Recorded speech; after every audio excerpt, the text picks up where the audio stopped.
Eh, Buenas Buenas noches. noches. Espero que se encuentren bien. Bueno, el día de hoy vamos a primero que nada, gracias por estar aquí. El día de hoy vamos a tocar 3 temas. Esto es con únicamente fines académicos.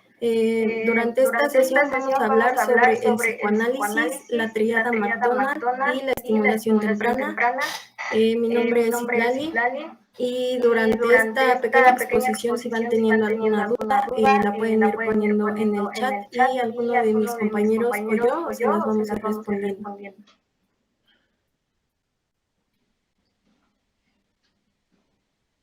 El primer tema que vamos a tocar es el psicoanálisis.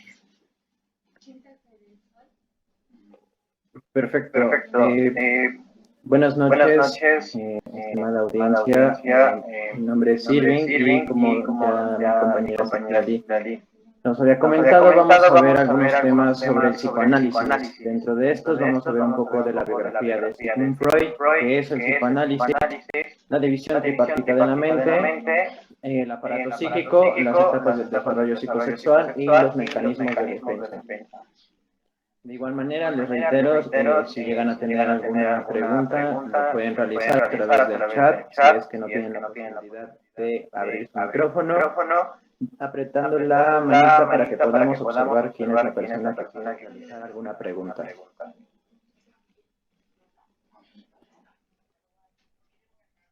Muy bien. El nombre completo de Sigmund Freud es Sigmund Skålmund Freud. Él nació en 1856 en República Checa, es de familia judía. A los 4 años, Sigmund Freud se muda con su familia a Viena. En este tiempo, él realiza estudios en medicina. Después de esto, recibe una beca para poder estudiar en París, Francia, en donde se especializa como psiquiatra en el área de neurología. Él trabajó junto a Charcot, conocidos por la terapia o el método de hipnosis. Ellos pensaban que las personas que tenían algún tipo de padecimiento podían ser curadas a través de ella.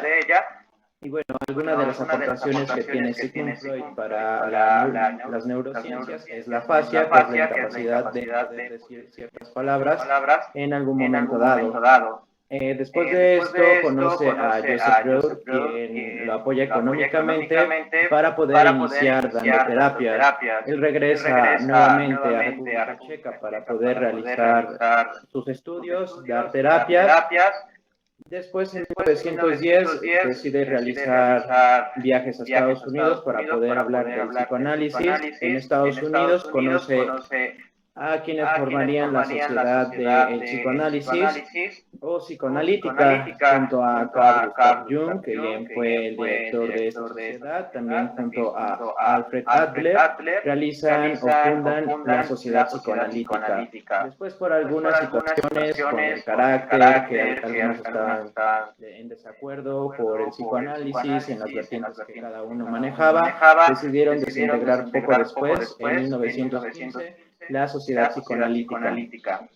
En 1925, Sigmund Freud es diagnosticado con cáncer. En 1933 inicia la cacería con las personas judías, previo a que iniciara la Segunda Guerra Mundial.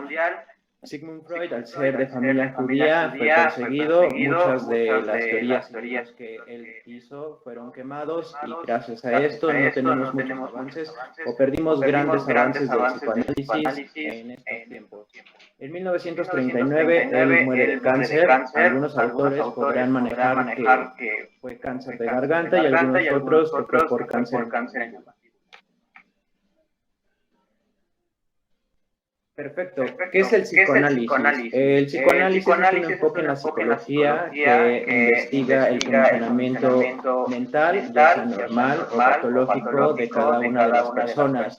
El fundamento, que es el objetivo que tiene el estudio, es trabajar el inconsciente, realizándolo a través del insight, ser consciente de lo que nosotros tenemos en el inconsciente, traer al mundo real o el contacto con la realidad lo que tenemos muy escondido.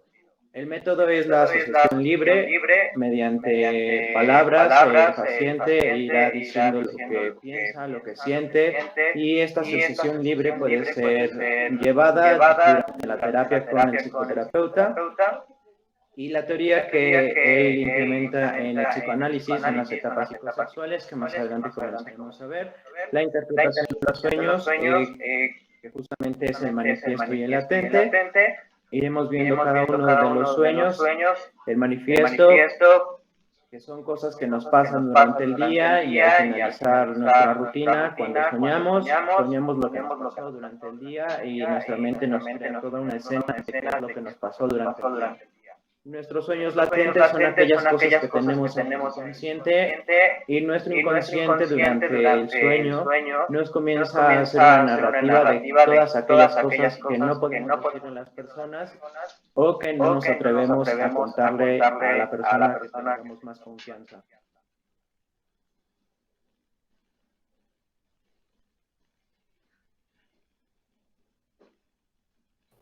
Bueno, continuamos con lo que es la división tripartita de la mente. Como su nombre lo dice, es la división de la mente que consta de tres partes.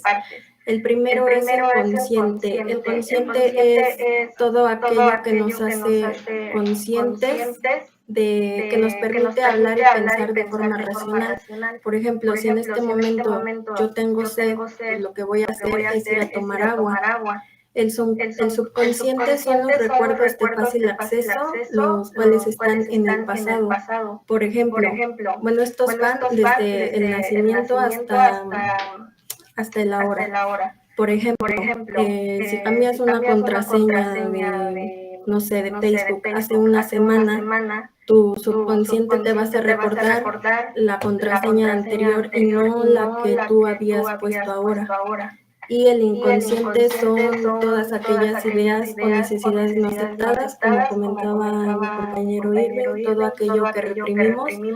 Y todo esto tiene tres formas de desahogo, lo cual se llaman actos fallidos, el lapsus lingua y los síntomas físicos. Los actos fallidos es, por ejemplo, todo aquello que haces inconsciente que lo quieres hacer consciente. Por ejemplo, si alguien está dispuesto a dejar de beber, pues, por ejemplo, dice, ya no voy a beber, entonces llena su copa de vino y se le cae, o sea, es un acto fallido. Lapsus lingua, como su nombre, bueno, lapsus lingua significa los errores verbales. Por ejemplo, aquí entraría muchas veces cuando le llamamos mamá a la maestra, o cuando inconscientemente le decimos amor a nuestra mamá. Y los síntomas físicos se atribuyen a todos aquellos síntomas que tú reprimes. Por ejemplo, cuando estás muy estresado y no liberas ese estrés, se manifiesta en un síntoma como dolor de cabeza, o si estás triste y no lloras o no lo sacas, te duele la garganta. A ver, vamos a poner reina. Por ejemplo, cuando me duele mi cuello o mi espalda, sí, tiene que ver, muchas veces todos los actos, todos los síntomas físicos, se manifiestan por una represión emocional.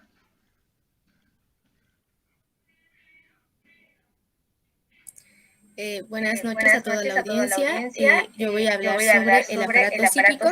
Y el aparato psíquico es el nombre que utilizó Sigmund Freud, el autor del que ya habló mi compañero Irving, para denominar a la mente humana o para dividir a la mente humana.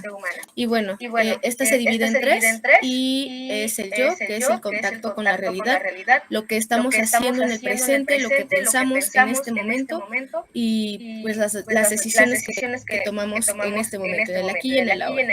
El super yo es más como una parte de la mente que te detiene a realizar ciertas acciones que te van a llevar a una consecuencia negativa, ya sea negativa o positiva, y este es como el juez, los valores o la moral que tenemos. El ello es donde surgen los impulsos o los instintos. Todas las personas a veces hemos tenido sentimientos, impulsos o instintos de manera involuntaria. Sin embargo, es sumamente normal. De repente hay gente que se espanta y dice, ay, ¿por qué pensé cierta cosa?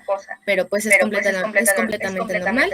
Y ahora pues les voy a poner un ejemplo. Cuando, no sé, alguien ya le anda muchísimas ganas de ir al baño y pues este es el ello, ¿no? De que tienes demasiadas ganas de ir al baño, pues ocupas hacerlo ya, pero el super yo te dice, aguanta, no puedes hacerlo en la calle, porque supongamos que estamos en la calle, o sea, no lo puedes hacer. Y el contacto de la realidad es el yo, es lo que decides hacer. Si tú decides hacer del baño en la calle, o como dijo el super yo, me espero hasta que llegue a mi casa. Ese es un ejemplo. Otro puede ser cuando, no sé, de repente en las conductas criminales, aquí va un ejemplo, cuando ello dice, es que quiero asesinar a alguien porque le tengo envidia o porque esta persona sí tiene algo que yo no, pero el super yo dice, cuidado porque puede haber consecuencias y esto te puede llevar a la cárcel o pues a que te metas en problemas. Y el yo es lo que decidimos hacer en ese momento, ya sea que le hacemos caso al ello o le hacemos caso al super yo. En la parte criminal regularmente pues le hacen caso al ello.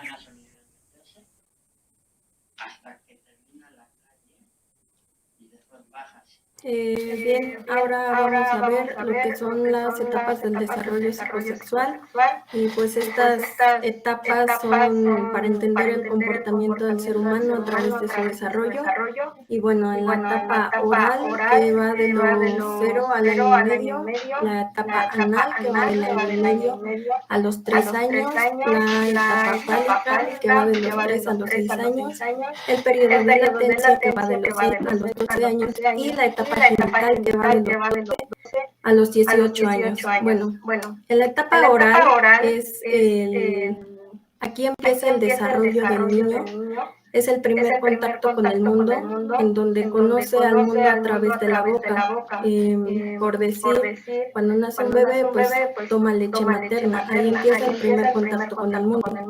En el anal es cuando empieza a controlar el esfínter, que son que tiene que ir al baño ya por voluntad propia y no cuando todavía tiene que usar pañal o pues le gana.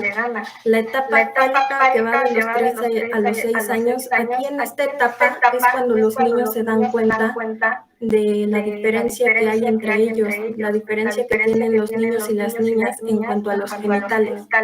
En el periodo de latencia, aquí hay un descanso, aquí no hay ningún cambio, ningún desarrollo, aquí se mantienen en total estabilidad. Y en la etapa genital, aquí es cuando ya se desarrollan los caracteres sexuales para entrar a la adolescencia, a la pubertad. Y dentro de estas etapas psicosexuales encontramos las fijaciones. La fijación oral, que es la obsesión por estimular la boca. Aquí lo vemos un poco más en el sentido criminal. Por ejemplo, hay criminales, si no mal recuerdo, a Ted Bundy, que todas sus víctimas les dejaba mordidas en su cuerpo. Aquí tiene una obsesión por estimular su boca, ya que no cumplió correctamente con su desarrollo de la etapa oral. En la fijación anal, aquí expresan la necesidad de retención y lo podemos ver con personas que son sumamente acumuladoras o en lo criminal con las personas que secuestran. O también lo podemos ver en las parejas que constantemente terminan y regresan, y terminan y regresan. Aquí tienen una fijación anal. En la fijación fálica nos dice que es la necesidad de superioridad. Aquí entran más como, por ejemplo, las personas machistas que necesitan sentirse superiores a otras, las personas que son homofóbicas o aquellos delincuentes que roban o matan para sentirse superior.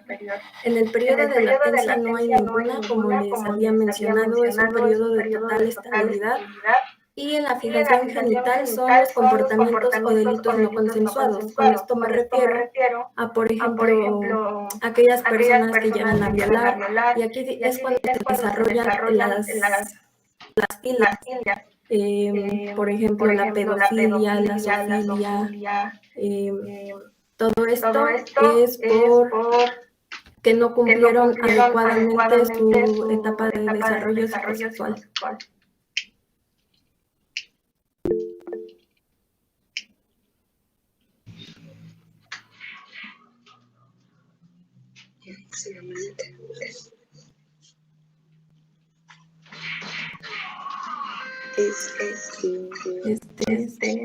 Entonces, si mi hija fuma, ¿es porque no le di pecho, señorita? Psicóloga. De hecho, sí, es algo muy curioso, porque esto lo podemos observar cuando tienes una fijación oral, igual se atribuye a personas que comúnmente dicen muchas groserías, que tienden a mentir demasiado o que fuman. Y esto muchas veces nos damos cuenta porque cuando preguntamos, oye, ¿tu mamá te dio pecho? Y es como que no, y ahí te das cuenta de cómo tiene una fijación oral. Por ejemplo, en mi caso, mi mamá pues nunca me dio pecho, desde que nací siempre tomé fórmula. Entonces se puede decir que sí tengo una fijación oral. Gracias, señorita. A usted. Ahora entiendo. Ok, ahora vamos a hablar sobre los mecanismos de defensa. Recordemos que seguimos con el tema de Sigmund Freud. Y bueno, él hablaba de estos mecanismos, que es el desplazamiento, la sublimación, represión, proyección, negación, entre otras, que ahorita vamos a decir más adelante. Empecemos con el desplazamiento, que es la redirección de un impulso. Esto puede ser a una emoción, a un objeto o a una persona. Y esto se refiere a que la mente de manera inconsciente redirige las emociones que produce una circunstancia hacia un objeto o una persona. Por ejemplo, alguien que se enoja con un adolescente, ¿no? Por ejemplo, que se enoja con su mamá en casa de que pues, su mamá lo regañó de que no levantó la ropa o algo así. Entonces, este niño o este adolescente va y se desquita con los animales y los patea. Ese puede ser un ejemplo del mecanismo de defensa de desplazamiento. Otro podría ser cuando un trabajador se enoja con sus empleados porque tal vez no rindieron el trabajo que tendrían que hacer y llega a su casa y se desquita con su esposa o con sus hijos. Ahora, vamos a hablar sobre la sublimación, que es el impulso negativo transformado en algo positivo. Por ejemplo, esto sería uno de los mecanismos de defensa un poco más sanos, que es, por ejemplo, últimamente está de moda esta parte de ir al gimnasio y cuando regularmente es más como a los hombres, ¿no? Que les preguntan, ¿por qué van al gimnasio, no? Y te dicen, es que ahí desahogo todo mi estrés. Y sí, o sea, puede ser cierto, no es algo de que, no es cierto, qué mentiroso. O sea, no, es algo real. O, por ejemplo, cuando las personas, o a los adolescentes, incluso yo he escuchado mucho que a los adolescentes cuando están en prepa o en secundaria, les dicen las maestras, es que mande a su hijo a hacer alguna actividad física o algo y no se los meten a box. Regularmente el niño se empieza, o el adolescente se empieza a controlar porque este impulso negativo lo está sacando todo su estrés o todo lo reprimido que tiene en esta actividad que puede ser, por ejemplo, el box. Ese es un ejemplo. Ahora, hablemos de la represión. Que es cuando de manera inconsciente borramos eventos y pensamientos que serían dolorosos si se mantuvieran en el nivel consciente. Por ejemplo, esto es un ejemplo un poco delicado, cuando alguien sufre de alguna violación en su infancia. Es un ejemplo, no digo que todos los que no se acuerdan de su infancia es porque pasaron por algo así, no, pero es un ejemplo que los que sufrieron de algún tipo de violación o acoso en su infancia, cuando les preguntan de grandes que les platiquen sobre su infancia o qué recuerdan de su infancia, ellos regularmente dicen que nada, porque pues de manera inconsciente su cerebro reprimió este evento por lo traumático que fue. Otro mecanismo de defensa es la proyección, que es atribuir o proyectar sus propios pensamientos, motivos o sentimientos hacia otra persona. Por ejemplo, aquí entra un dicho bien dicho que dice: lo que te choca, te checa, ¿no? Que de repente, no sé, decimos: ay, es que esta persona me molesta, que siempre es muy imprudente, que siempre se mete en pláticas ajenas, o que siempre está interrumpiendo a la gente. Y puede, no en todos los casos, pero puede que nosotros, los que estemos juzgando, seamos iguales, o lo hagamos y no nos estemos dando cuenta. O por ejemplo, cuando decimos: ay, es que a esa chica le queda muy mal esa falda, pero muy en el fondo nosotros quisiéramos ponernos esa falda, pero no nos las ponemos o porque no queremos, o porque no podemos, o porque simplemente nuestros juicios no nos limitan. Ahora vamos con la negación, que el sujeto bloquea eventos externos para que no formen parte de la conciencia. Esto es un poco más consciente, sin embargo, aquí un ejemplo podría ser que se ignora o desconoce alguna situación desagradable, por ejemplo, cuando despiden a alguien de su trabajo y para no decir ante la gente que lo despidieron, pues él como que olvida de manera inconsciente o niega haber recibido esa información y de cierta manera no es que ya no trabajo ahí porque ya no me daban los tiempos, como que de cierta manera él pone un poco de pretextos para negar ese evento que ocurrió. Siguiente. Otros son la regresión, formación reactiva, aislamiento, introyección y racionalización. La regresión es el retroceso, situaciones, hábitos anteriores. Esto tiene más que ver como con las fijaciones que ya las expuso mi compañera. Como lo dice su nombre, es regresión. No es regresar de cierta manera a una etapa oral y no es como que vamos a regresar a tomar pecho de la mamá, o sea, no, lo hacemos como lo dijo mi compañera de manera inconsciente, ya sea fumando o diciendo muchas groserías y estas situaciones. Ahora, la formación reactiva es control a través de la exageración del comportamiento opuesto. Por ejemplo, hacemos lo contrario. Aquí somos incoherentes porque hacemos lo contrario a lo que decimos sentir. Por ejemplo, cuando nos peleamos con alguien, no sé, un ejemplo, con nuestra mejor amiga, ¿no? Nos enojamos y en lugar de tal vez gritar o decir lo que realmente quieres decirle en ese momento porque estás muy enojada, te calmas y en un caso externo hasta la apapachas y como que dices: ay, no, ya tranquila, ya pasó, cuando en realidad lo que tú querías era gritarle. Como que pues hacemos ese tipo de situaciones.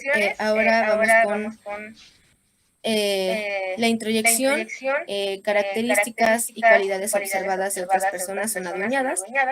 Por ejemplo, cuando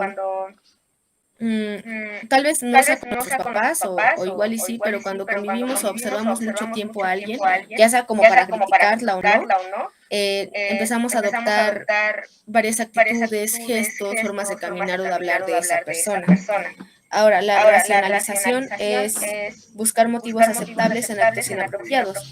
Por ejemplo, esto podría ser un claro ejemplo en lo de la conducta criminal. Un ejemplo podría ser cuando, no sé, alguien decide matar a otra persona y para buscar esa parte positiva se justifican diciendo: es que la maté porque él le hacía daño a la sociedad. Entonces se justifican estos actos inapropiados con excusas, por decirlo así, positivas. Creo que uno me faltó, que fue el aislamiento, es la separación de una emoción y un evento, y esto se refiere a dividirla para no resentirla tanto.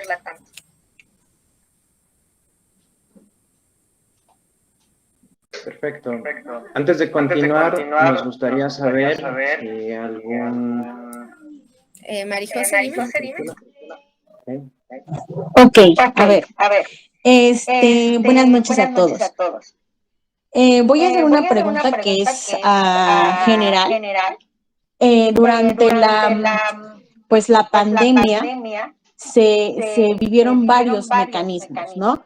Varios mecanismos de defensa. Para ustedes, ¿cuál ha sido el más común hasta en este momento? ¿Qué ha habido desde que inició la pandemia hasta este momento? ¿Cuál ha sido el más común para ustedes?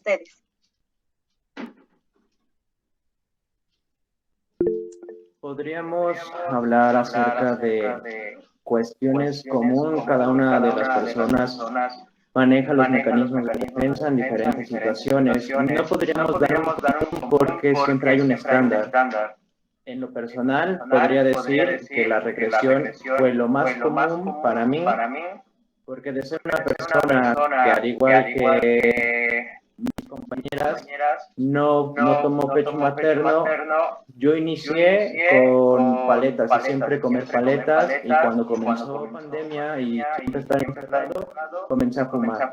Entonces, me parece que cada una de las personas manejamos diferentes los mecanismos de defensa, porque en algunas otras personas el estar todo el tiempo encerrados lo que hacía es desplazamiento. Vamos a redireccionar que nos sentimos totalmente encerrados, y con quién me voy a desquitar si no es con las personas que tengo alrededor. Si me mandaron de home office a mi trabajo y estoy furioso por cosas que me deja mi jefe y tengo una mascota, lo primero que se me viene a la mente con emoción es un objeto, o en este caso nuestra mascota. No darle de comer, pegarle, hacerle daño físico. En algunas otras pudimos ver sublimación. Hacíamos ejercicio en casa, veíamos rutinas de ejercicio en casa, y entonces volvíamos a ese impulso negativo de me siento solo, me siento encerrado, y lo volvemos a algo que es positivo. Nos ponemos a hacer una dieta, nos ponemos a hacer ejercicio, y lo vamos llevando de esta manera. Algunas otras personas también vimos la negación porque decían, ok, no creo que el virus me vaya a hacer algo, yo no creo en nada del virus, entonces comienzo a negar algo que lo estoy viendo y que ya vi muchísimo en los noticieros, que hay muchas personas que están muriendo. Entonces, en lo personal, considero que desplazamiento, sublimación, negación y la regresión fueron de las más comunes.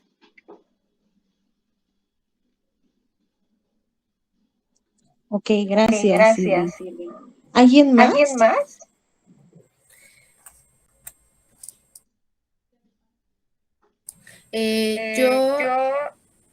Pues de manera personal siento que fue la racionalización, porque muchas personas no estaban acostumbradas a estar en casa, y llegó un punto en el que sentían tanta ansiedad y pues incluso depresión, entre otros trastornos, que empezaron a realizar conductas criminales, incluso hasta con los propios miembros de su familia, porque pues se desesperaban de que estaban encerrados y pues había un conflicto y no es como que podías huir de ahí. Entonces, ¿qué hacían? Se desquitaban con las personas que vivían ahí, o como lo dice mi compañero Irving, con sus mascotas incluso, y poniendo la excusa de que es que estaba muy estresado. Entonces era como para sacar su estrés. Y bueno, esto yo lo vi, pues incluso lo vimos mucho en los noticieros, ¿no? Que en la pandemia hubo muchísimos, como que entre familias se mataban por esta ansiedad o estrés que sentían al estar tanto tiempo juntos.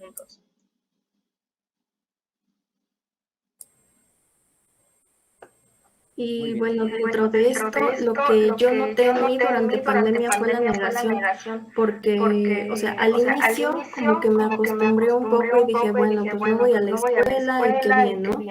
Pero después de un tiempo ya de estar encerrado, es como que me empiezo a desesperar y empiezo a negar las cosas. Entonces ahí fue el momento en el que dije, ¿sabes qué? Pues ni me va a pasar nada, voy a salir.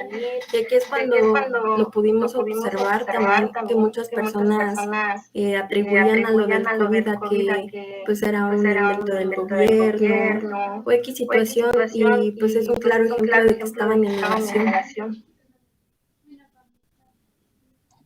Exacto. Bueno, yo sí me voy más por lo de la negación, porque fue un mecanismo más común.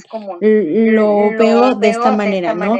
En como dice su compañera, nosotros no aceptábamos la realidad, ¿no? Y entonces, todo ese impacto emocional que teníamos era evitar tanto los sentimientos y los eventos dolorosos que teníamos con tanto la familia, tanto los amigos, y no queríamos queríamos creer, y exactamente, muchos pensábamos, ay, pues es que es como algo pasajero y cuántos años duró, ¿no?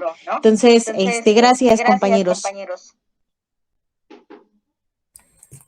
Gracias a ti. Y bueno, tenemos igual aquí un comentario de Ints, de Meseta, que dice: lo de la racionalización explica lo de cuando una mujer justifica los actos de una pareja violenta. ¿O tiene que ver con alguna clase de dependencia o así? Sí, claro, puede ser un ejemplo. Como lo dices aquí, cuando una mujer que es violentada justifica estos actos, porque bueno, a la mujer desde pequeña se le inculca mucho esta idea de que es que si tu pareja te cela es porque te quiere. Entonces, al tener este concepto, la mujer violentada hace estas mismas afirmaciones de que es que me está violentando, pero lo positivo es que es porque me quiere, porque si no me violentará significa que ya tiene a alguien más o que ya no le importa tanto. Así es, muchísimas gracias por tu comentario y por tu ejemplo, y gracias, Marijose. Muy bien. Como ya pudimos ir viendo, Sigmund Freud nos hablaba acerca de cómo las cosas que tenemos en el inconsciente se van haciendo conscientes de alguna cierta forma, ya sea porque hacemos un fallido, porque dentro del lapsus lingua cambiamos algunas palabras y le decimos amor a nuestra mamá cuando no queríamos que supiera que tenemos pareja, y entonces, ya la regué.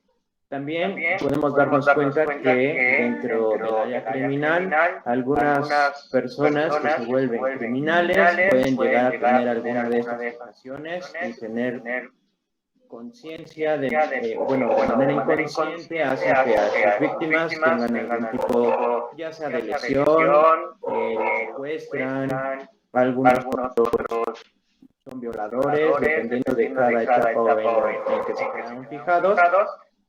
Y bueno, esto nos sirve para poder introducirnos a nuestro siguiente tema, que es la triada McDonald. Muy bueno, ya apuntó mi compañero Irving. El tema pasado está relacionado con este y vamos a hablar sobre la triada McDonald.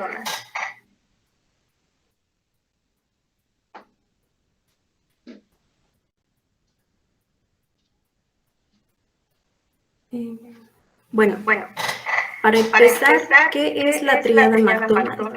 Bueno, la triada McDonald es un término, es un método que fue hecho por John Marshall McDonald, en donde él afirmaba o decía que todos los sociópatas presentan 3 rasgos comunes. Cabe aclarar que todo esto empieza en la infancia, los cuales son la enuresis, la crueldad animal y la piromanía. Bueno, la enuresis es un trastorno del sueño que implica cuando te haces pipí, no por voluntad propia. A todo esto se preguntarán, ¿no? Pues, ¿qué tiene que ver la enuresis con un rasgo, sociópata? Bueno, todo esto es más como por sentimiento de inferioridad. Cuando observamos a criminales muy famosos, si han visto o leído alguna historia de alguno, todo esto se empieza desde la niñez. Se sienten reprimidos o se sienten inferiores hacia otras personas. Y esto es principalmente, por ejemplo, si los padres llegan a vomitar, pues el niño se va a sentir reprimido, se va a sentir como que es juzgado. De aquí viene lo que es la crueldad animal. Aquí podemos observar a Jeffrey Dahmer, no sé si vieron la serie, que como él era un niño que no tenía amigos, era reprimido socialmente, pues empezaba matando animales. Es la triada relacionada con que es la triada McDonald. Dice, todos los psicópatas presentan 3 rasgos comunes.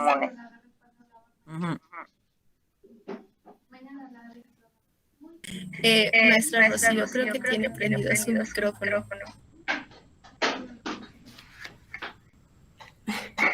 Bueno, continuamos. que, bueno, seguimos con lo que es la crueldad animal, en donde todos estos niños buscan una manera de sentirse superiores con, pues como lo dice, con animales que son normalmente indefensos, y de esta manera ellos, no se preocupen, sienten pues que son más. Y de aquí viene la piromanía. La piromanía es una tendencia a sentir atracción hacia el fuego. Y bueno, esto se le atribuye o predice una adultez violenta. Y bueno, es curioso porque el psiquiatra McDonald, en todos los estudios que ha hecho, pues todos los sociópatas tienen por lo menos 2 o los 3, como vemos aquí a Jeffrey Dahmer, que en la serie me parece que empezó con los animalitos y en algún momento llegó a hacerse pipí en la cama. Entonces todos estos son rasgos que definen a un sociópata.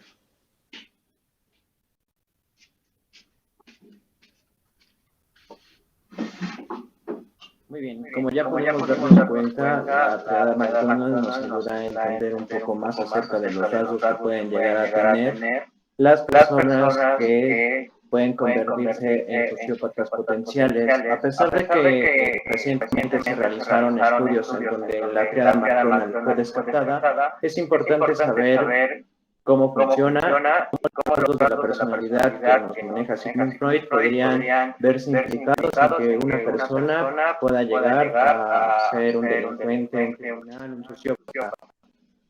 De esta manera nos introducimos a la estimulación prenatal. La estimulación prenatal nos puede ayudar muchísimo. Si bien podemos iniciar muchísimo antes el cuidado de la nueva llegada del neonato, o cómo comenzar a cuidarnos para que nuestro feto o la persona o la vida que vamos a crear sea lo mejor y durante el parto podamos llevarlo de mejor manera igual. Más adelante comenzaremos a ver que las mujeres deben comenzar a cuidarse desde un año antes, no en el momento en el que sabemos que estamos embarazados como pareja, comencemos a cuidarnos. Dentro de los cuidados, iniciar un año antes con la mujer, tomar ácido fólico, hacer ejercicio, comenzar a cuidar las emociones que tiene, al igual que nuestra pareja, el hombre, tiene que comenzar a cuidar la alimentación, y aquí podemos hablar de la epigenética, que es justamente no alterar el ADN, pero podemos hacer que nuestro nuevo ser que llega al mundo no tenga rasgos como tomar, fumar, o que las sustancias nocivas le puedan llegar a llamar la atención. Es decir, los hombres comienzan a cuidar no tomar, no fumar, no drogarse si es que lo llegan a hacer o lo hacían, para que de esta manera podamos formar una nueva vida más sana. Los hombres también 3 meses antes deben comenzar a dejar de masturbarse para que los espermatozoides puedan tener mejor maduración y de esta manera el espermatozoide sea el más limpio.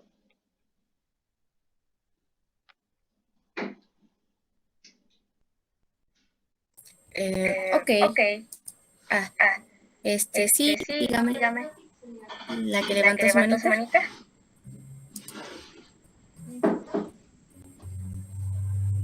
¿No hay dudas?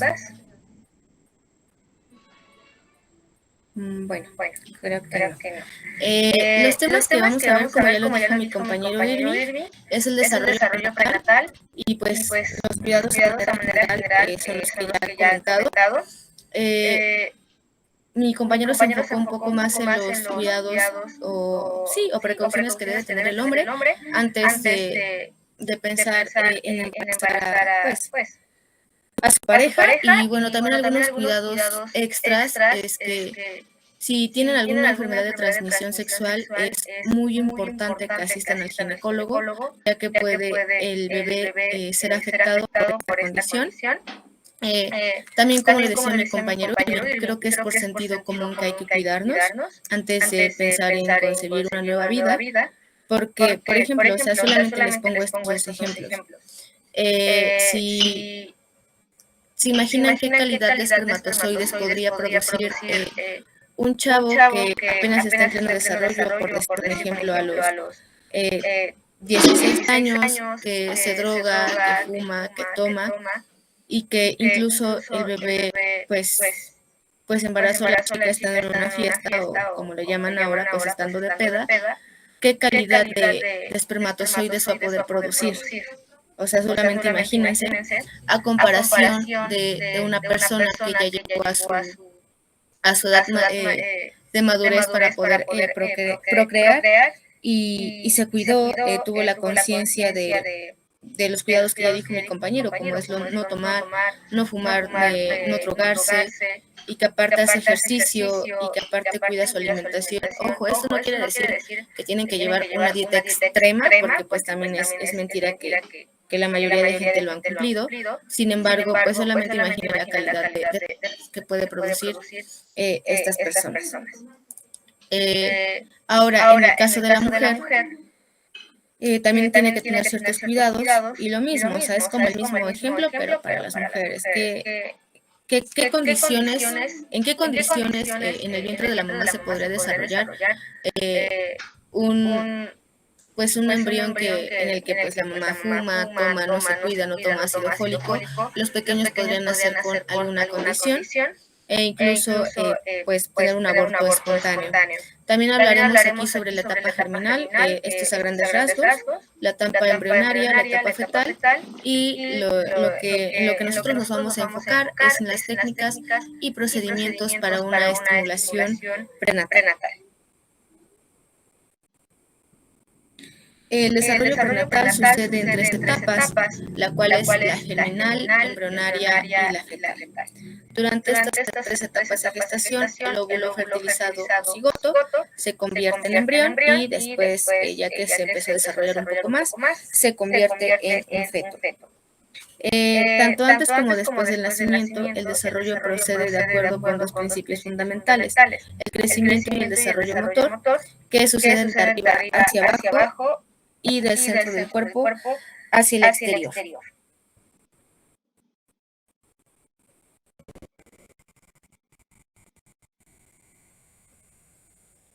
Ahora vamos a hablar de la etapa germinal, y esta abarca las primeras 2 semanas del desarrollo celular, y es caracterizada por división celular rápida, aumento de complejidad y diferenciación e implantación en la pared uterina. Esto se refiere a cuando el espermatozoide ya llegó, ya logró, digamos que ganarla a todos los demás, y ya es cuando se implanta.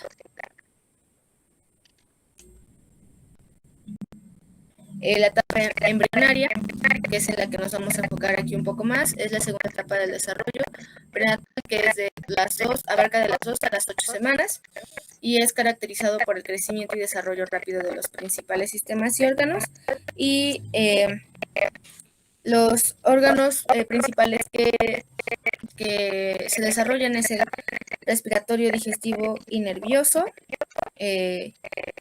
Y aquí, como un dato curioso, un dato extra, los varones tienen mayor probabilidad que las mujeres de ser abortados de manera espontánea. Ahora, hablaremos también un poco sobre los cambios físicos que ocurren en la madre, y uno de los principales es la sensibilidad e inflamación de los senos o pezones, y esto se debe a la producción de hormonas femeninas, que es el estrógeno y la progesterona, que estimulan el crecimiento de los senos. Y bueno, esto pues, es para la preparación obviamente de la leche materna, y bueno, las que son mamás que están aquí en esta sesión podrán confirmar. En algunas no sienten como tanto los efectos, pero en otras sí, y por ejemplo sienten mucha sensibilidad en los pechos. Pero es diferente, porque muchas mujeres, igual cuando ya les va a llegar el periodo, regularmente sienten esta sensibilidad, pero cuando están embarazadas suele ser un poquito más fuerte y duelen pues un poco más.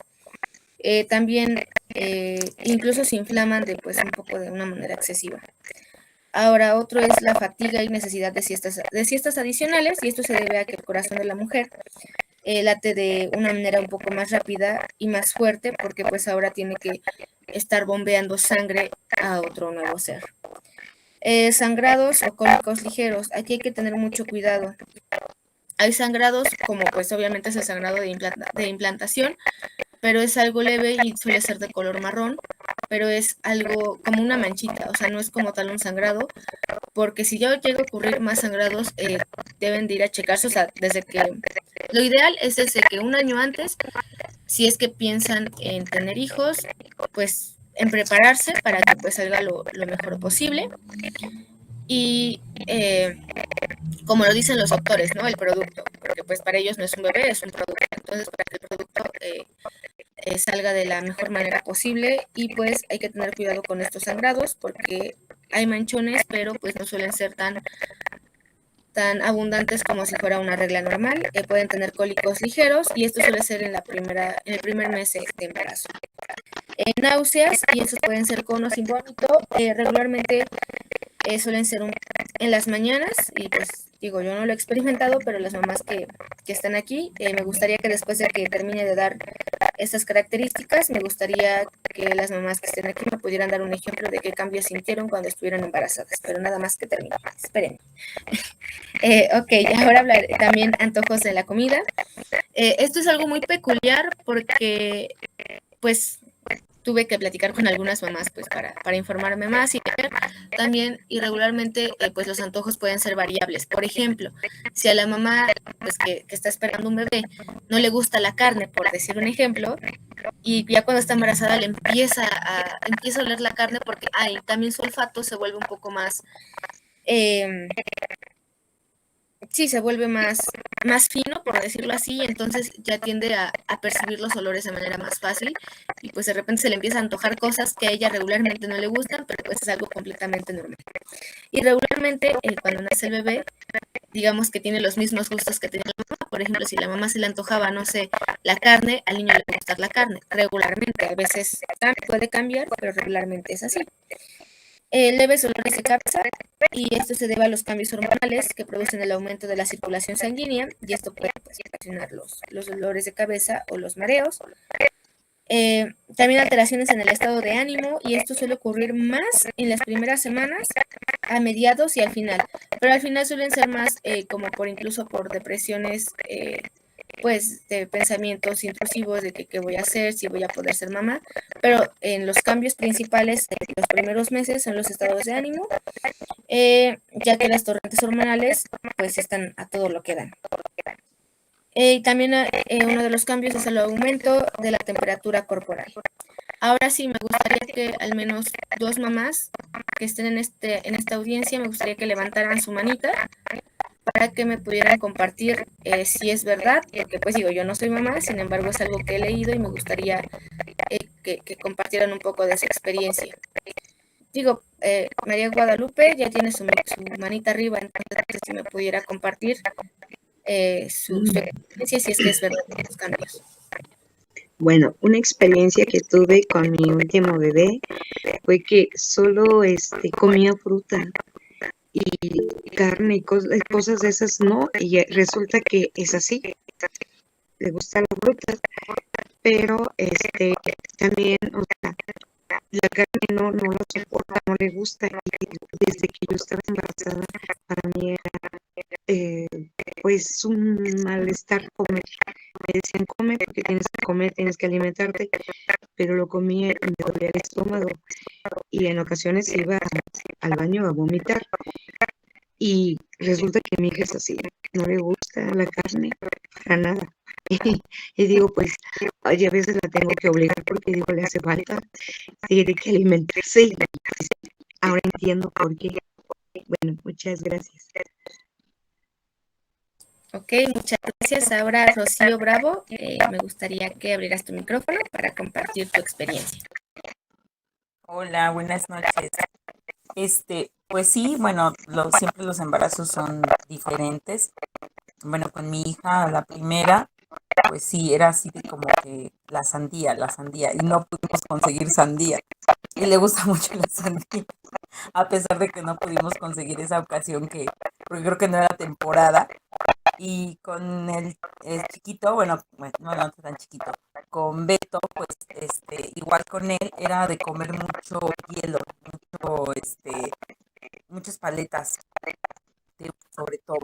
Ahí sí no veo reflejado algo parecido. Con Luz sí, pero con Beto no sé, con él fue muy diferente. A lo mejor también creo que cuando son niñas es muy diferente el embarazo. En los dos nunca tuve náuseas, nunca tuve vómitos, nada, ninguno de los dos. Eso sí, de eso no sufrí. Pero de todas maneras no sé si tenga que ver que es niño o es niña. Eh, el cambio físico ahí sí también sí es diferente porque con Beto sí me ensanché mucho de las caderas, pero con Luz no. Entonces con Luz fue como, a lo mejor era el quinto mes y todavía no se me notaba tanto. Y con Beto sí. Bueno, pero aparte porque tenía yo un mioma, pues parecían gemelos, ¿no? Pero todos los embarazos son muy diferentes, es cierto. Y tanto físicos como estados de ánimo, sí. Por ejemplo, con Beto cuando nació sí me quiso dar un poquito de preeclampsia. Y sí, cuando ya nació él, yo lloré, porque me decían que no se lograba. Pero aún así, como que no me caía el 20 de que ya estaba Beto. Con Luz fue muy diferente, porque con ella, como no fue programada la cesárea, aunque los dos fueron, con ella sí no fue programada y sí sentí los dolores del parto. Con Beto, ¿no? Fue muy diferente. Y hasta el nacimiento es muy, muy diferente. Con Luz, ni siquiera sentí cuando nació, yo creo que porque por los dolores del parto.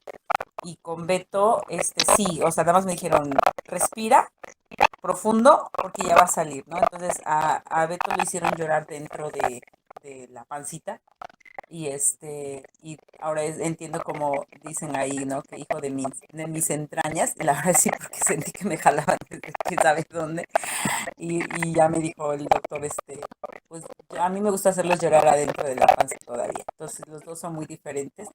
Beto nació a los 8 meses, Lucy nació a los 9, pero todos son diferentes. Gracias. Pues muchísimas gracias a usted, Rocío, por esta participación. Y digo, ahorita se me ocurrió, digo, este es un chiste así de que, ay, con razón, tu hija salió con cara de sandía. Pero no es cierto. No. No de sandía. Ah, bueno. Y como dice bien la señora Rocío, y claro que todos los embarazos son diferentes, y sí, gracias ahorita que me diste como partida para hablar sobre esto, que los hombres y las niñas es un poco más diferente, bueno, no es un poco, o sea, es más diferente su desarrollo, porque como lo dije anteriormente, los varones tienen mayor probabilidad que las mujeres de ser abortados de manera espontánea. Otra diferencia es, como tú lo dices, regularmente con los varones el vientre se empieza a notar un poco más rápido, y esto también es debido a los movimientos tan como un poco bruscos que llegan a tener los niños, porque las niñas suelen ser un poco más como, digamos, quietecitas, porque durante el embarazo, digo, hay sus excepciones, y hay casos en los que pues la niña fue la que fue un poco más inquieta mientras estaba en el vientre, pero regularmente son los varones. Muchísimas gracias a las dos mamis. Michelle, dígame. Bueno, yo quería agregar, yo no soy mamá, pero mi cuñada, bueno, ella vive con nosotros, entonces me pongo a platicar con ella y los embarazos que ha tenido pues son muy diferentes. Ahorita está embarazada y se ha sentido un poco mal.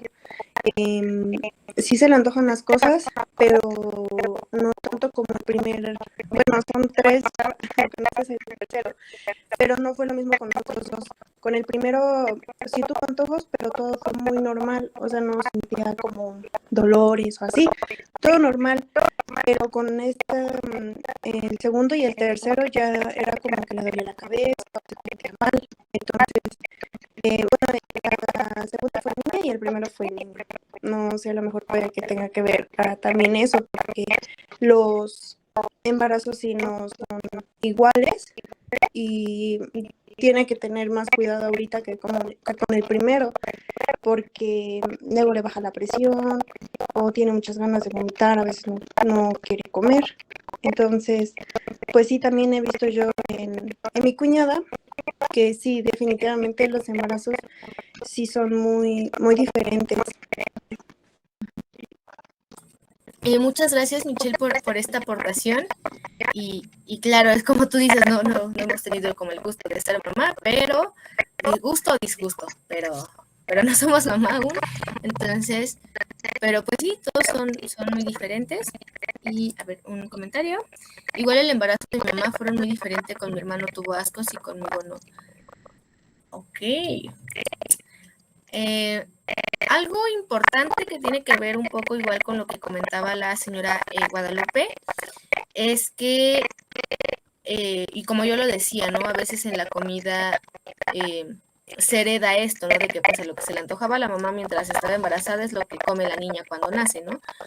Pero también algo muy importante, mamis y papis, los que están aquí que escuchan esto, regularmente, esto es como un dato importante, un dato extra, porque no estaba como en el tema, el temperamento muchas veces se hereda. Entonces, antes de que regañen a sus hijos de que, ay, qué feo carácter tienes, chequen su carácter de ustedes o de su familia, porque el temperamento se hereda. Entonces, hay sus excepciones, claro, pero pues igual ya es responsabilidad de nosotros el repetir patrones o no. Ahora cambiemos a la siguiente diapositiva, por favor. Vanessa Flores tiene el carácter de su papá. Dios mío, eso no sé si es bueno o es malo para ella.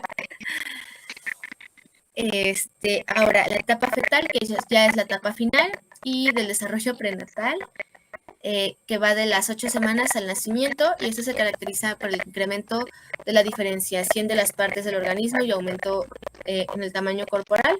Y pues regularmente a los 3 meses es cuando, igual en esta parte es cuando ya se le puede decir a la mamá mediante un ultrasonido si su bebé va a ser niño o niña. Y hasta el momento del nacimiento siguen desarrollándose los toques finales, como son las uñitas de las manos, las uñitas de los pies, y incluso algunos bebés nacen con cabello y también los párpados. Cambiemos de diapositiva, ahorita vamos a hablar sobre algunos cambios que ocurren. Y aquí está una tabla para que lo puedan diferenciar más y estén más conscientes y se acuerden las que son mamás de lo que vivieron cuando estaban embarazadas, de lo que vivió su hijo cuando estaba en su vientre. Y bueno, es que regularmente el sistema nervioso central se empieza a desarrollar a partir de la 5ª semana y pues se sigue desarrollando hasta terminar todos sus componentes. El corazón empieza a bombear sangre a la 6ª semana, los bracitos se empiezan a desarrollar a partir de entre la 7ª y la 8ª semana, los ojos a partir de la 8ª semana y como lo decía, pues su párpado también. Las piernitas a partir de la 7ª semana. Los dientes, algunos pequeños nacen con dientes y a esto se les llama dientes natales, pero a los que no, pues se les desarrolla esta parte que se llama paladar. Perdón, las encías. El paladar es lo que tenemos un poquito más adentro. Se empieza a desarrollar a partir de la 9ª semana aproximadamente. Los genitales externos, como lo decía en el 3er mes, que es como la 10ª semana. Y los oídos a partir de la 9ª semana. Y eso es un aproximado, pero pues igual si ustedes recuerdan las que son mamis, pues pueden ahí tener unos datos. Ok, ahora vamos a hablar sobre lo que marca nuestro tema, que son las técnicas o procedimientos para una estimulación prenatal. Por ejemplo, esas tienen que ver más con la relación igual socioemocional o socioafectiva que los padres tienen con su bebé. Y pues son muy importantes regularmente los hacen cuando el niño es deseado y pues algunas técnicas es para estimular el desarrollo visual, es con una lamparita como lo muestra en la primera imagen, con una lamparita no tan cerca, tampoco tan lejos, como más o menos a unos 30 centímetros de distancia o 20, alumbrar su pancita formando algunas figuritas, circulitos, rayitas para estimular la parte visual. La parte del tacto, y eso también tiene que ver muchísimo más con la relación socioafectiva, es tocar su pancita del bebé, masajearla, en el caso de la mamá, pues cuando está acostada, masajear su pancita, y en el caso del papá, puede transmitir también esta emoción cuando se colocan los padres atrás de la mamá y como si cargaran, como si ya tuvieran al bebé, pero en sí cargan como a la pancita, y también les da un descanso a las mamás, pero esto es con muchísimo cuidado. Y eso también sirve para que regularmente las abuelitas tienen como una palabrita muy curiosa que dicen es que el bebé ya se te encajó en la parte izquierda. Entonces, igual estos masajes ayudan a que el niño se siga como estimulando y siga percibiendo movimiento. Otra técnica es las mamás que realizan alguna actividad física, pero eso tiene que ser bajo la supervisión y de un profesional, porque, por ejemplo, luego hay videos que salen en TikTok o en internet donde sale la mamá haciendo gimnasio cargando 50 kilos y pues, ¿qué tal si alguien dice, oye, pues yo no puedo? Entonces hasta a mí me mandaron reposo. Esto es pues ya dependiendo de la condición que tenga, porque por ejemplo, hay algunas mamás que lamentablemente, como lo dijo la señora Rocío Bravo, pueden tener un mioma junto con el bebé y que está creciendo al mismo tiempo y por lo tanto se considera o se recomienda muchísimo reposo, pero pues si no es el caso, podrían realizar incluso algunos ejercicios como yoga o ejercicio con pelotas. También la alimentación, como ya lo decía la señora Guadalupe, es como darle de cierta manera gusto al bebé, que si se le antoja una semita, pues va por la semita. Que si se le antoja una sandía, pues va por una sandía. También para la estimulación, podría ser la estimulación auditiva, es escuchar, ponerle al niño música, ya sea clásica, rock, lo que ustedes gusten, digo, también no se les va a poner corridos tumbados, porque pues pobre niño, ¿no? Pero regularmente él no es como que escuche la música, o sea, sí escucha, pero lo que se quiere lograr con esta técnica es que el niño perciba vibraciones. También puede ser a través de que la mamá o el papá le lea un cuento, aunque pues no ha nacido, pero se le lea un cuento al bebé. Y pues esas son algunas técnicas. Me gustaría que algunas de las mamás que estén aquí me pudieran compartir si aplicaron alguna técnica o alguna experiencia sobre estas técnicas que practicaron, o sea, alguna otra que conocen. Me gustaría que alguien levantara su manita para que nos compartiera esta experiencia. A ver, María Guadalupe Vélez. Bueno, a mí me pasó con el tercer bebé, con la nena. Estaba trabajando y se me encajó y dolor. Llegué a la casa, estaba mi esposo y le dije, no aguanto, y empezó a, como dices, a hacerle movimientos y le empezó a hablar y de repente solito se me fue acomodando y dije, caray, increíble, ¿no? Escuchó la voz de su papá y se acomodó bien. Entonces ya luego a veces sentía yo que tendía la ropa o algo, porque luego creencias era de que ya embarazada, ya para aliviarse, no podía uno tender la ropa. Y pues que porque se enreda, bueno, hay esa creencia que se enreda el cordón umbilical con el bebé.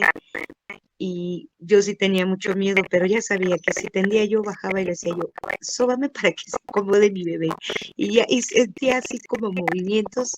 Esa bebé casi no me dio muchas pataditas, pero sí cuando se encajaba era, ay no, un dolor tremendo y como de aliviar, ya de momento de aliviar, pero no, me lo acomodaba y era feliz mi bebé. Claro, gracias a usted. Claro, aquí es un ejemplo muy notorio sobre lo que habíamos hecho sobre la alimentación y también sobre que el papá tuviera esta relación socioafectiva con su pequeño y realizara pues estos movimientos, y pues un claro ejemplo es lo que acaban de comentar. Rocío Bravo, si nos pudieras abrir tu micrófono y compartir. Hola, sí, bueno, acá al parecer funciona antes de nacer y después de nacer, porque a Luz, desde muy chiquita, siempre le pusimos audiocuentos o siempre le leíamos cuentos antes de dormir y le encanta leer. Tiene colección de libros que se los come, le digo yo, porque los lee, compre libros gruesos y se los avienta, ¿no? Entonces, siento que en esa parte sí, igual, no sé si también por eso se le facilita mucho el inglés, porque pues antes de nacer sí escuchábamos mucha música en inglés. Igual con Beto, él sí fue igual antes. Con él sí tuve que trabajar mucho lo que era la estimulación temprana, pero antes de nacer. Mi hermano, que es doctor, me dio unos discos, unos CDs, donde se escuchaba el sonido del feto, y era como este estímulo, música también para el bebé, porque como él era embarazo de alto riesgo precisamente por el mioma que yo tenía, y el mioma pues fue creciendo junto con él. Aquí la ventaja fue que el mioma estaba fuera de la matriz, si no, no se hubiera logrado. Y el mioma se encajó del lado derecho y el bebé se encajó del lado izquierdo. Entonces eso ayudó mucho. Entonces mi panza iba a crecer como si fueran gemelos hasta el 6º mes. Ya por eso 2 meses después nació Beto, porque yo ya más no podía. Y es cierto que me decían que iba a ser futbolista porque sí se enterraba y se movía horrible. O sea, se le veía la patita y el codo cuando los enterraba, horrible. Pero sí funciona la estimulación tanto antes como después. Ok, muchas gracias. Y pobre de usted que su hijo Beto Ay, sí. la hizo sufrir. Pero vean, o sea, aquí hay un claro ejemplo sobre, recuerdo que me dijo de su hija Luz, que pues como al escuchar mucha música en inglés y al leerle audiolibros, pues es una pequeña que ahora pues se come los libros, ¿no? Le gusta mucho leer. Y pues aquí están 2 ejemplos, les agradezco por su participación y pues continuamos. Perfecto.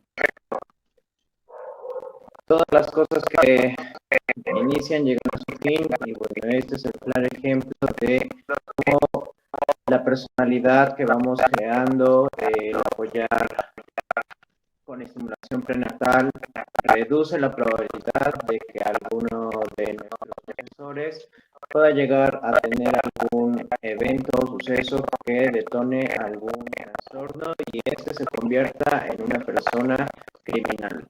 Es importante todo lo que habíamos mencionado con relación a la estimulación prenatal, como les comentaba, reduce los riesgos de que una persona pueda convertirse en un criminal. Si bien al momento del nacimiento pueden existir complicaciones que en algún momento dado de la existencia del nuevo ser puedan complicarle en algún trastorno psicológico y esto ya dependa de otros factores, podemos hacer que la llegada del nuevo miembro de nuestra familia sea de la manera más armónica. Si nosotros lo estimulamos y hacemos que su llegada sea algo que esperamos, lógicamente la nueva vida que llega a nuestro hogar podrá llenarse de felicidad, de alegría, de amor y podemos evitar muchísimo que las personas puedan llegar a cometer actos criminales. De esta manera llegamos al fin de esta exposición y agradecemos mucho el tiempo que se tomaron para poder entrar a esta pequeña reunión. Si llegan a tener alguna duda antes de que terminemos esto, pueden hacerlo mediante la manita y vamos a resolver cualquiera de las preguntas o dudas que pueda llegar a surgirles. Ok, como lo dice mi compañero Irving, pues todo tiene un final y pues este es el final de aquí. Entonces, si tienen alguna duda, le pueden levantar la manita o escribirla en el chat y nosotros las vamos a responder. Les agradecemos muchísimo su tiempo prestado y pues yo creo que les dejamos varios datos interesantes si lo quieren ver así y información valiosa que pueden ocupar o detectar ya sea con sus hijos, con compañeros, con familiares. Ojo, esto no es para dar un diagnóstico, sin embargo, porque pues obviamente se ocupan pruebas, sin embargo pues es para como alertar o para estar un poquito más conscientes de lo que ocurre a nuestro alrededor con nuestros familiares o amigos.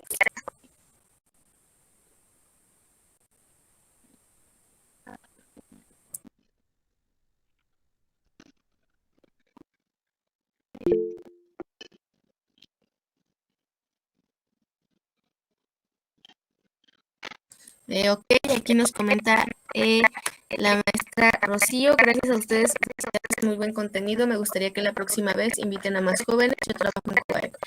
Muchísimas gracias, también a Carla, gracias a ustedes, muchísimas gracias a ustedes y por supuesto que si llegamos a tener una actividad así, les avisaremos con más anticipación para que pues se puedan reunir más jóvenes y así puedan tener esta información valiosa.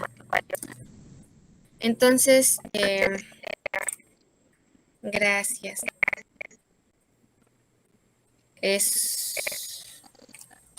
A ver, y precisamente una chica me dijo que está embarazada y me...